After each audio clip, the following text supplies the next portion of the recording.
జన సైనికులు సోషల్ మీడియాలో చాలా యాక్టివ్గా చురుగ్గా ఉంటూ అన్యాయాన్ని ప్రశ్నించే విధానం చూస్తే చాలా ముచ్చటేస్తుంది. వారి నాయకుడు డిప్యూటీ సీఎం పవన్ కళ్యాణ్ గారి అడుగుజాడల్లోనే వారు ప్రయాణిస్తున్నారనిపిస్తోంది.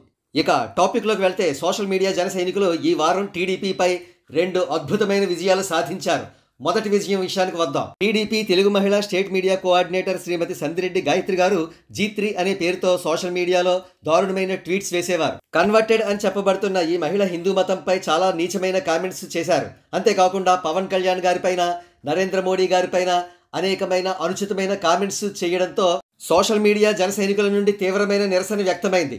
ఆ హీట్ టీడీపీకి తగిలి ఆవిడను పార్టీ నుండి సస్పెండ్ చేశారు.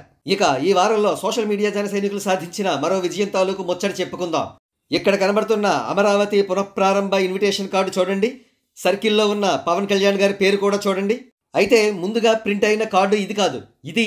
ఈ ఇన్విటేషన్ కార్డులో పవన్ కళ్యాణ్ గారి పేరు లేకపోవడంతో హ్యూజ్ అప్రోర్ వచ్చింది. సోషల్ మీడియాలో జన సైనికుల నుండి తీవ్రమైన నిరసన వ్యక్తమైంది. దీనితో చేసేదేమీ లేక చచ్చినట్టు టీడీపీ పవన్ కళ్యాణ్ గారి పేరు ముద్రించి కొత్త ఇన్విటేషన్ కార్డ్స్ రిలీజ్ చేసింది. ఈ రోజు న్యూస్ పేపర్ యాడ్స్లో కూడా పవన్ కళ్యాణ్ గారి పేరు ముద్రితమై ఉండడం మనం ఇక్కడ సర్కిల్లో గమనించవచ్చు.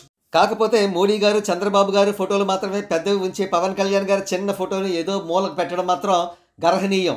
ఏదేమైనా సోషల్ మీడియా జన సైనికుల పోరాట స్ఫూర్తి అభినందనీయం.